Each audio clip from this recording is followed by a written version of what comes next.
I brushed my hair. I did too, but I came in here and did some things. And it went whoosh. Hey friends, you're watching BrainStormAcres. I'm Henry. And I'm Irene. We've had an exciting week. Well, if you've been following the weather in this part of the world, it's been more than a tad warm here. We hit 101 yesterday. And the high today was 100, and the previous 2 days before yesterday were 99. And it's supposed to just get worse. So we'll see. We'll see. We have a lot of things to talk about. We'll get to it.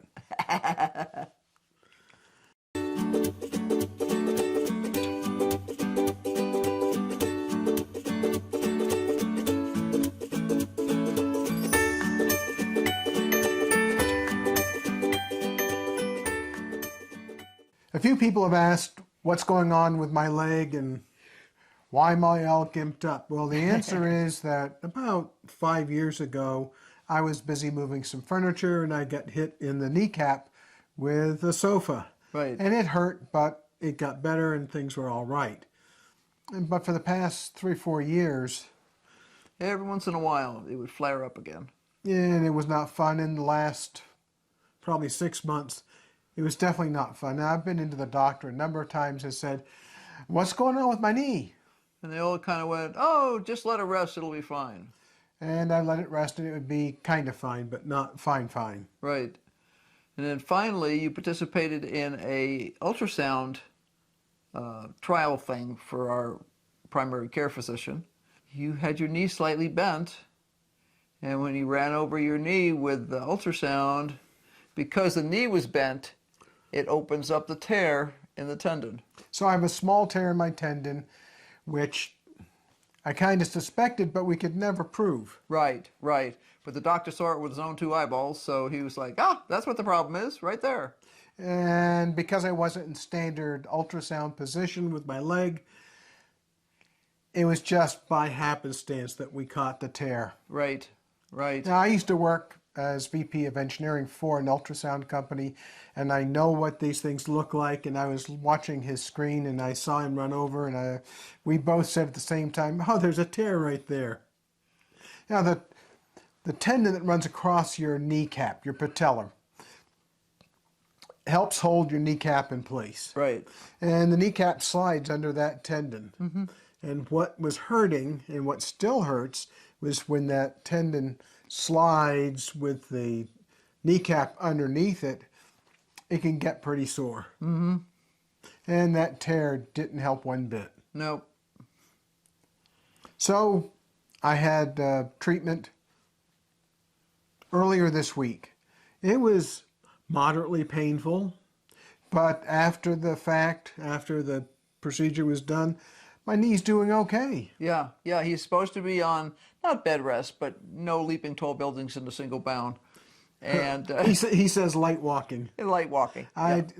No, I can't light walk because our light walking is lumpy.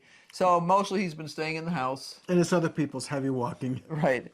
And sending me out on scouting expeditions. And that's why earlier this week Irene did the plumbing. I couldn't bend my knee on that pad at all. Yeah, it's a really awkward position. You're digging down into a hole. My knees are fine, and it still wasn't greatly comfortable, and I used a knee pad. So it would have been totally ridiculous and dumb to risk screwing up that knee more. So, because the goal is to get that thing to heal, and the treatment that he has is not a steroid. It's actually using your natural body's immune system sort of stuff. Yeah, what they do is they draw blood from you. They centrifuge it down to compact the platelets into the bottom of these test tubes, and they re-inject that back into your joint. Right. And it works for some people sometimes. So far, it looks like it might be okay, but I'm not going to know for 6 months. Right, right. But so far, so good. It's definitely not made it worse, which is, always the thought process of could we screw this up more? So, now, we had a couple of flowers that popped up today. Yeah, we've got a new pink hollyhock today. And we have a beautiful, beautiful red hollyhock. Yeah, it's sort of a burgundy red. Those are cool. When the sun shines through them, they glow. They glow like a ruby. You know, it's really impressive. Now, we had some failures in our greenhouse, and right now the greenhouse is running way too hot. Yeah, well, it's completely empty in there.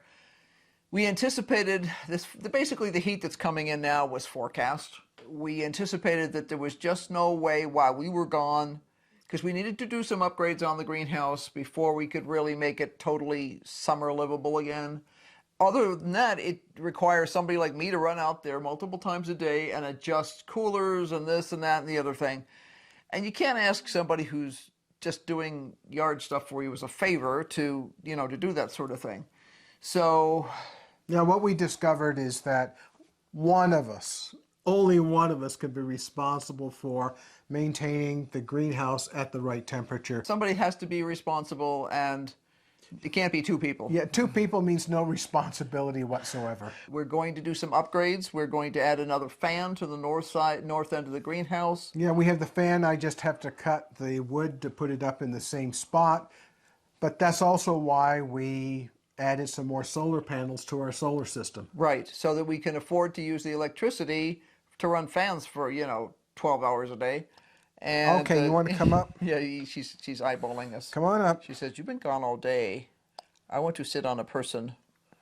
I need love from a human, although I will probably bite them when I get in their lap." She's going to come after you. Oh, she's coming to my lap. That's good. Jeans are tougher than tights are. We just decided to let the greenhouse go fallow for a while. We have issues with our schedule because we're going to do an event that we haven't done for a couple of years. And one of the things that we learned from doing that event in past years was if we plant at the wrong time of the year, the person who's taking care of the garden for us will get all the vegetables. And we get none. And we get none. I mean, we have literally come back to fully harvested, where you get a scrap of something. And it was our water and it was all this other stuff, and all they did was harvest. So we are postponing some things. We will probably leave a lot of the garden fallow this summer. And we will be putting out some stuff pretty quick. Because what I'm going to do is I'm going to put the hoops up, and I'm going to plant out a bunch of tomatoes and then cover the whole thing with row cover.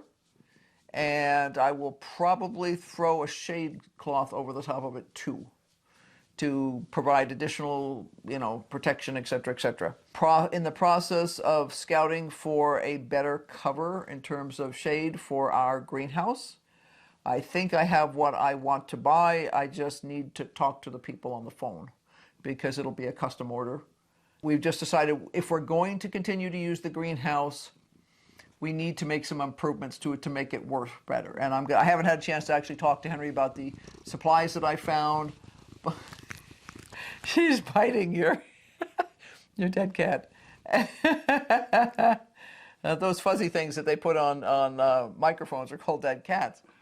Kind of a gruesome name, but of course it's a pom-pom, and as far as she's concerned, it's got to be some sort of cool toy. I think it's time to take her out. She's a little feisty because she's been by herself all day. She says, "It's been bowing. I took naps. I have lots of energies. Now I want to bite you." Can you take her out, please? Okay. She's purring, but she's still trying to scratch me. Ooh, okay. You can be outside. We'll come out in a minute. Okay, that's safer. Anyway. A quick water truck update. We have the water pump working in the water truck. I have to replace a seal on the radiator. And the big thing is we need to get some tires. Right, we've been looking for some tires, and supply chain issues, it's been an issue so far, but we're hoping to score some new tires in the next couple of weeks. Obviously, when we're not home, we can't haul water, but we have a backup plan for that. And when we are home, we can haul water. So this year, I'm hoping that we don't have a water issue. Right. Lots of places in the United States are having water issues right now. You're either underwater or you're really dry. I got a text from my sister this morning saying, "Oh my gosh, we actually had rain last night that was worth mentioning." She was delighted. She lives in Virginia, and it's been bone dry there. Now, I looked at when we came home, we had to go up to Flagstaff today for a doctor appointment. When we came home from that, I checked the outside weather station here to see what it had been, to see what the high was, because we were curious. It's 100 degrees. Right now it's down to 95? I think it's 94. Oh. Ooh, I know. I have to put the long johns on soon. You know, that sort of weather just really sucks the moisture out of everything. But our total rainfall for the year is 1.45 inches. Oh, a lot of rain. Right. 1.45 inches for 6 months of rain. Yeah, normally by now we'd have between 4 and 5 inches, and then we get a big slug during the monsoons, but we've had years when we didn't have any rain during the monsoons. Right. That's what we call a non-soon when that happens. The big issue is our winters have changed recently. They've become warmer. It was cold this winter, but we didn't have the sweeping fluctuations that'll take us down to -5. We just had, like, consistently in the teens for weeks with lousy weather. So we had crummy solar, but we didn't get the precipitation we usually get. We didn't get as much snow as we usually get. And more important, usually in the spring, sometime starting in March, it depends on exactly the temperature that day as to whether you get snow or rain. And usually we'll get Something. We'll get like a 1/4 inch in each major storm that comes through, which is a nice, like recharging the soil sort of thing. It's just bone dry out there. The ground that is consolidated is like a rock. The ground that is not consolidated is just dust waiting to blow away. And there's just no way to water everything enough. Yeah, we're in a stage 2 fire alert, which means no outside fires whatsoever. I suppose if it's an enclosed courtyard, you can have, I think, a propane fire pit or a propane grill, but I don't think they allow charcoal even. No charcoal, no smoking out in the woods. You have to either smoke in your yard Or your car. No open campfires, whether, the excuse that I needed to warm myself, well, it's a little warm, we don't need that. But, people like to run a campfire, so no, you get caught doing that, there's big fines for that. So you can't run a chainsaw without a special spark arrestor. They're warning people because they figured out that like 90% of the fires in Arizona are caused by people being stupid. It was actually 93% to be exact. So that means if you're driving, pulling a trailer and your chains are dragging, tossing sparks. In fact, when I had to go down to Prescott earlier this week, there was a fire on the side of the road, and Forest Service was there putting it out because somebody drug chains. Yeah, and we've seen that before. We were going several years ago, I want to say about 5 years ago now, down to the dentist one time, and there were like 5 fires on the way down, all on the same side of the road, right close to the road, all dry brush, and somebody had dragged a chain up that road. They had been driving north on 89, and they just lit the place on fire, 5 different locations along the side of the road. Speaking of weather, we need to talk about one thing that happened this week.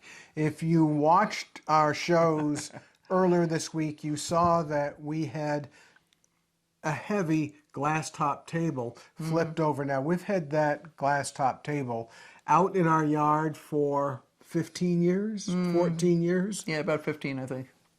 And it's never moved. It's heavy. It doesn't get moved. I think once in a really, really, really high windstorm, it fell over. It was like flipped on its side, but it was never picked up physically and moved 6 feet and dropped on a flower bed. So we're relatively certain that the table was moved by a dust devil.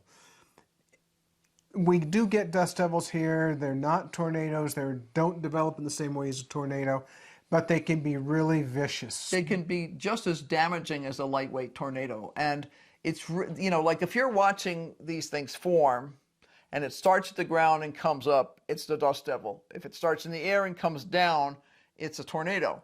But I have watched driving up from Chino before in Paulden. Paulden is very, very active in terms of dust devils. It must have to do with exactly the convection currents and the lay of the land there. But you'll see dust devils running all over the place all the time. But I watched a thing come down out of the sky and run along the side of the road for probably 100 yards and go up. That's a tornado. Yep. Now, it could be a lightweight one, but there's no way to, unless you have it on video, there's no way to tell the difference between a lightweight tornado and a heavyweight dust devil. So the problem with that dust devil or any larger scale dust devil here is we can have everything picked up in the yard, and in an instant it's all thrown all over the place. It's one of the reasons why we don't obsess about, is the stainless steel weed container on its side or is it standing up? Is it where it was? It doesn't matter to us because we're using it for a specific purpose. Now, one of the problems that we have is that seed pods and cut pieces of vegetation will get picked up and thrown all over the place. That doesn't mean that there was a lot of that stuff hanging around. We pick it all up and put it into the pile to go away, but it'll pick up any bit that's around. Yeah, and usually what we try and do is in the spring, we really burn down the burn pile that we have. You couldn't do it this year. Well, we went into no burn. First we had way too much wind, way too much wind. And then we went into a period where we're not allowed to burn. And my guess is we're probably not going to be allowed to burn until September, October. Maybe if we're lucky. If we're lucky and we get rain, it might be as early as August. But the problem is that means you can't get rid of the stuff. Now, they'll tell you you can haul it to certain sites. Now, okay, with the price of fuel, the lowest price fuel around here we found $4.99 was in Flagstaff. The local fuel is higher than that. And the fuel up in Williams is pretty much the same. Well, except the one that's right beside the highway that always has higher prices. Yeah, right. And there is $5.99 for premium. Right, because you come off the interstate and they're like, you got to be desperate, so we'll stick it to you. And they always do that. If you're willing to go another 2 blocks into town, you can get better prices at the Circle K. But the problem is we have no way of getting rid of those quantities of stuff. And do I want to haul 50 or 60 miles round trip to dump it for free at one of the dump stations? So a quick update on our new solar string that we put up right before we left. I got it wired in. It's temporarily wired. It's not intended to be permanent, but it was enough. It's almost another 1,000 watts of solar panels, and that has fully charged the batteries, and it's kept everything running while we were gone. And it looks like it's doing the same job with us here on the homestead. So going to buy 6,000 watts worth of panels looks like it will be a really good idea. Right. I just have to get the permit for the storage shed that we're going to put the panels on top of. Yeah, right now I don't see that happening in terms of building the storage shed until we get back from September, yeah. So it's like you can only do so many things. We'd have a little bit of waterproofing to do before the monsoons hit next month. And I think that'll be as much as we can get done before then. Yeah, we've really been slowed down for the last 3 months because of my knee. And one of the things that you don't think about is you have an ankle that you have a problem with, so you favor it, so your other ankle, your other knee starts hurting.